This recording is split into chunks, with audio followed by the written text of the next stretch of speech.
ಆತ್ಮೀಯ H60 news ಅರ್ಥಾತ್ ಥೇ ಸೀತಾರಾಮ್ ನ್ಯೂಸದ ವೀಕ್ಷಕರೇ, ನಾನು ನಿಮ್ಮವ ಎಂ ಆಯುಧ ಮಲ್ಲಪ್ಪ ಜೊತೆಯವರು. ತಾವು ಈಗ ಸುದ್ದಿಗಳ ಲೋಕಕ್ಕೆ ಎಂಟ್ರಿ ಹೊಡಿತಾ ಇದ್ದೀರಿ. ಈ ಸುದ್ದಿಗಳನ್ನು ಪ್ರತಿಯೊಂದು ನೋಡೋ ಜೊತೆಗೆ ನಿಮ್ಮ ಅಭಿಪ್ರಾಯಗಳನ್ನು ಹಂಚ್ತಾ ಇರಿ. ಯಾಕಂದರೆ ಈ ಸುದ್ದಿಗಳು ನಿಮಗಾಗಿ, ನಿಮ್ಮ ಬದುಕಿಗಾಗಿ, ನಿಮ್ಮ ವೈಚಾರಿಕೆಗಾಗಿ, ನಿಮ್ಮ ತಿಳುವಳಿಕೆಗಾಗಿಯೂ ನಿಮಗೂ ಗೊತ್ತು. ಜೊತೆಗೆ ನಮಗೂ ನಿಮ್ಮೊಂದಿಗೆ ಇದೊಂದು ಮಾತಾಡುವಂಥ ಜೊತೆಗೆ ಸುದ್ದಿಗಳನ್ನು ಬಿಡುವಂಥ ಕೆಲಸ. ಈ ಕೆಲಸದಲ್ಲಿ ನಾವು ನಿಮ್ಮೊಂದಿಗಿದ್ದೀವಿ ಅಂತ ಹೇಳ್ತಾ ನೋಡ್ತಾ ಇರಿ ಸುದ್ದಿಗಳನ್ನು.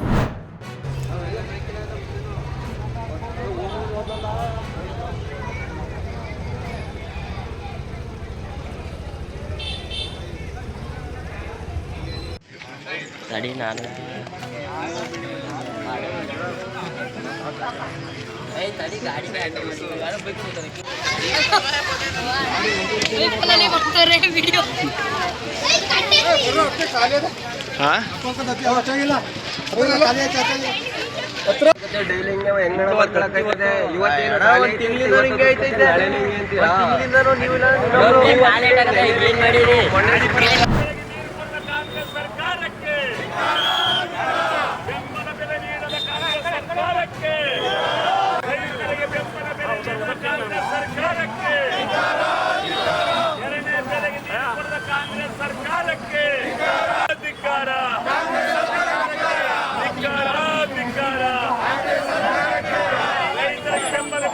ಕಾಂಗ್ರೆಸ್ ಸರ್ಕಾರಕ್ಕೆ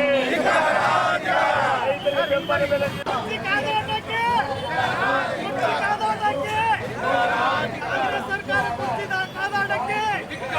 ಪರಿಹಾರ ನೀಡಲೇಬೇಕು, ರೈತರಿಗೆ ಪರಿಹಾರ ನೀಡಲೇಬೇಕು, ರೈತರಿಗೆ ಪರಿಹಾರ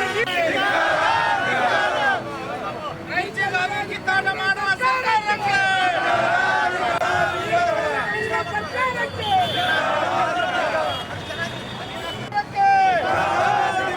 ರೈತರ ರಕ್ತ ಕುಡಿಯುವ ಕಾಂಗ್ರೆಸ್ ಸರ್ಕಾರಕ್ಕೆ, ರೈತರ ಬೆಂಬಲ ಬೆಲೆಗೆ ಕಾಂಗ್ರೆಸ್ ಸರ್ಕಾರ ನೀಡದ ಕಾಂಗ್ರೆಸ್ ಸರ್ಕಾರಕ್ಕೆ, ರೈತರಿಗೆ ಪರಿಹಾರ ನೀಡದ ಕಾಂಗ್ರೆಸ್ ಸರ್ಕಾರಕ್ಕೆ, ಕುರ್ಚಿಗಾಗಿ ಕಿತ್ತಾಟ ಮಾಡುವ ಕಾಂಗ್ರೆಸ್ ಸರ್ಕಾರಕ್ಕೆ,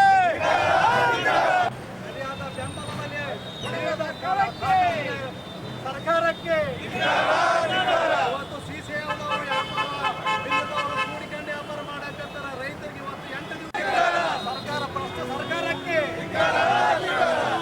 ರೈತರಿಗೆ ಬೆಂಬಲ ಬೆಲೆ ನೀಡದ ಕಾಂಗ್ರೆಸ್ ಸರ್ಕಾರಕ್ಕೆ, ರೈತರಿಗೆ ಬೆಂಬಲ ಬೆಲೆ ನೀಡದ ಕಾಂಗ್ರೆಸ್ ಸರ್ಕಾರಕ್ಕೆ, ಕಾಂಗ್ರೆಸ್ ಸರ್ಕಾರಕ್ಕೆ ಬೆಂಬಲ ಬೆಲೆ ನೀಡದ ಕಾಂಗ್ರೆಸ್ ಸರ್ಕಾರಕ್ಕೆ, ರೈತರಿಗೆ ಪರಿಹಾರ ನೀಡದ ಕಾಂಗ್ರೆಸ್ ಸರ್ಕಾರಕ್ಕೆ, ರೈತ ವಿರೋಧಿ ಸರ್ಕಾರಕ್ಕೆ, ಸರ್ಕಾರಕ್ಕೆ ಕಾಂಗ್ರೆಸ್ ಸರ್ಕಾರಕ್ಕೆ, ಬೆಂಬಲ ಬೆಲೆ ಕೊಡದ ರೈತರಿಗೆ ಕೊಡದ ಸರ್ಕಾರಕ್ಕೆ, ರೈತ ವಿರೋಧಿ ಸರ್ಕಾರಕ್ಕೆ, ರೈತ ವಿರೋಧಿ ಕಾಂಗ್ರೆಸ್ ಸರ್ಕಾರಕ್ಕೆ, ಬೆಂಬಲ ಬೆಲೆ ನೀಡದ ಕಾಂಗ್ರೆಸ್ ಸರ್ಕಾರಕ್ಕೆ, ರೈತ ಕಾಂಗ್ರೆಸ್ ಸರ್ಕಾರಕ್ಕೆ, ಕಾಂಗ್ರೆಸ್ ಸರ್ಕಾರಕ್ಕೆ, ರೈತರನ್ನು ಬೀದಿಗೆ ತಳ್ಳಿದ ಕಾಂಗ್ರೆಸ್ ಸರ್ಕಾರಕ್ಕೆ, ನೀರು ಪಡೆದ ಕಾಂಗ್ರೆಸ್ ಸರ್ಕಾರಕ್ಕೆ, ಸರ್ಕಾರಕ್ಕೆ, ಉಚಿತ ಸರ್ಕಾರಕ್ಕೆ, ರೈತರ ರಕ್ತ ಕುಡಿಯುವ ಕಾಂಗ್ರೆಸ್ ಸರ್ಕಾರಕ್ಕೆ, ಮೈಸೂರು ಗ್ರಾಮಾಂತರ ಇವತ್ತೇನು ಕಳೆದ ಬಾರಿ ನರಸಿಂಹ ನಾಯ್ಕ ಮತ್ತು ನಮ್ಮ ಜಿಲ್ಲಾಧ್ಯಕ್ಷರ ನೇತೃತ್ವದಲ್ಲಿ ರೈತರಿಗೆ ಬೆಂಬಲ ಬೆಲೆ ನಮ್ಮ ಕೈಲಿ ಹೋರಾಟ ಮಾಡೋಕ್ಕಾಗೋದಿಲ್ಲ. ಇವರಾದರೂ ಇದನ್ನ ನಮ್ಮ ದೂರನ್ನ ಸಾಲ ಮಾಡ್ಬೇಕಂತೇಳಿ ನಾವು ದೂರು ಸಲ್ಲಿಸ್ತೀವಿ. 2014ರಿಂದ 25 3ನೇ ತಿಂಗಳವರೆಗೂ ಉಪಲೋಕಾಯುಕ್ತರು ಏನ್ ಮಾಡಿದ್ರು, ರಿಮೈಂಡರ್ ಟು ಗೌರ್ಮೆಂಟ್ ಅಂತೇಳಿ ಬರೀ ಲೆಟರ್ ಕೊಟ್ಟರು. ಇಲ್ಲಿ ಕೂಡ ವಿಳಂಬ ಆಗ್ತದ. ಇದು ಹಿಂದಿನ ಕಾಲದ ಪಂಚಾಯಿತಿಯಲ್ಲಿ ಇದು ಒಂದಿಲ್ಲ 2 ವರ್ಷದಲ್ಲಿ ನಿರ್ಣಯ ತೆಗೆದುಕೊಳ್ತಿದ್ರು. ಪ್ರಜಾಪ್ರಭುತ್ವ ವ್ಯವಸ್ಥೆಯಲ್ಲಿ ನಾವು ದೂರು ಕೊಟ್ಟು 14 ವರ್ಷದ ನಂತರ ಆರ್ಡರ್ ಮಾಡಿದರೂ ಕೂಡ ಇದಕ್ಕೆ ಸಂಬಂಧಿತ ಅಧಿಕಾರಿಗಳು ತೆರವುಗೊಳಿಸ್ತಾ ಇಲ್ಲ. ಇವನ್ನೆಲ್ಲ ಬಿಡಿ ಕಿರಣ ಬಿರಾದಾರ ಇದ್ರು, ಜಿಲ್ಲಾ ನಾಗರಿಕ ಪರೀಕ್ಷೆ ಇವರು ಮತ್ತು ಈಗಿನ ಚೀಫ್ ಆಫೀಸರ್ ಸಿ ಅಪ್ಪಯ್ಯ TMC ದೇವದುರ್ಗ ಇವರನ್ನ ಒಳ್ಳೆ ಅಮಾನತ್ ಮಾಡ್ಬೇಕಂತೇಳಿ ನಾನು ರಾಜ್ಯ ಸರ್ಕಾರಕ್ಕೆ ಮನವಿ ಮಾಡ್ತೀನಿ.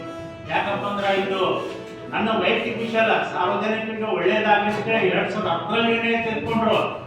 ಮತ್ತು ಗೋಹತ್ಯೆ ನಿಷೇಧ ಆಜ್ಞೆ 2020 8ರ ಕಾಲಂ ಪ್ರಕಾರ ಇದು ಈ ಒಂದು ತಿದ್ದುಪಡಿ ಮಾಡೋದಕ್ಕೆ ಹೋಗ್ತಾ ಇರೋದು ಅದು ಬಹಳ ತಪ್ಪಂದ್ರೆ ತಪ್ಪು. ಯಾಕಂದ್ರೆ ರಕ್ಷಣೆ ಮಾಡೋದು ಅದು ಆರ್ಟಿಕಲ್ ಇಂಡಿಯನ್ ಕಾನ್ಸ್ಟಿಟ್ಯೂಷನ್ ಪ್ರಕಾರ ಅದು ಮೂಲಭೂತ ಹಕ್ಕದು. ಎಲ್ಲಾ ಪ್ರಾಣಿಗಳು ತಮ್ಮ ತಮ್ಮ ಜೀವನ ಮಾಡೋದು ಮೂಲಗಳು. ಹಿಂದೂಗಳು ಫಸ್ಟ್ ನಾವು ಹಿಂದೂಗಳು ನಾವು ಯಾವ ಸಂಘಟನೆ ಅಂತ ಬಂದಿಲ್ಲ, ಏನಿಲ್ಲ. ಈ ಒಂದು ಕೆಟ್ಟ ಒಂದು ಏನ್ ಕಾನೂನನ್ನು ತಿದ್ದುಪಡಿ ಮಾಡಕ್ ಹೋಗ್ತಾ ಇದ್ರಿ, ದಯವಿಟ್ಟು ನಿಂದಿಸ್ಬೇಕಂತ ನಿಮ್ಮಲ್ಲಿ ಕೇಳ್ಕೊಂತೀವಿ. ಇನ್ನೊಂದು ಮನೆ, ಘರ್, ಮಕಾನ್ ಅವ್ರ ಕಪಡ ಇವು ಮೂರಕ್ಕೆ ಇವಾಗ ಇನ್ನೊಂದು ಸೇರಿಸಬೇಕಾಗ್ಬಿಟ್ಟಿದೆ ಈ ಒಂದು ಕರ್ನಾಟಕ ಸರ್ಕಾರ. ಧರ್ಮ ರಕ್ಷಿತ ಈ ಧರ್ಮ ಉಳಿಲಿಲ್ಲ ಅಂತಂದ್ರೆ ನಮ್ಗೆ ಇವು ಮೂರು ಸಿಗಂಗಿಲ್ಲ ಮುಂದಿನ. ಭಾರತ್ ಮಾತಾ ಕಿ ಗೋ ಮಾತಾ ಕಿ ಜೈ, ಭಾರತ್ ಮಾತಾ ಕಿ ಜೈ, ಜೈ ಶ್ರೀರಾಮ್, ಜೈ ಶ್ರೀರಾಮ್, ಜೈ ಶ್ರೀರಾಮ್, ಜೈ ಶ್ರೀರಾಮ್, ಜೈ ಶ್ರೀರಾಮ್, ಜೈ ಶ್ರೀರಾಮ್, ಭಾರತ್ ಮಾತಾ ಕಿ. ಆತ್ಮೀಯರೇ, ಎಲ್ಲ ಸುದ್ದಿಗಳನ್ನು ನೋಡಿದ್ರಲ್ಲ, ಏನು ಅನಿಸ್ತು ನಿಮಗೆ? ಇದರಲ್ಲೇ ನಿಮ್ಗೆ ಲೈಕ್ ಆಗಿರ್ಬೋದು, ಡಿಸ್ಲೈಕು ಆಗಿರ್ಬೋದು, ಕಾಮೆಂಟ್ ಬೇಡಪ್ಪ ಅಂತೂ ಅನಿಸಿರ್ಬೋದು, ಕಾಮೆಂಟ್ ಮಾಡಬೇಕಪ್ಪ ಅನಿಸಿರ್ಬೋದು, ಶೇರ್ ಮಾಡಬಾರ್ದಪ್ಪ ಅನಿಸಿರ್ಬೋದು, ಅದು ಮಾಡಬೇಕು ಅನಿಸಿರ್ಬೋದು.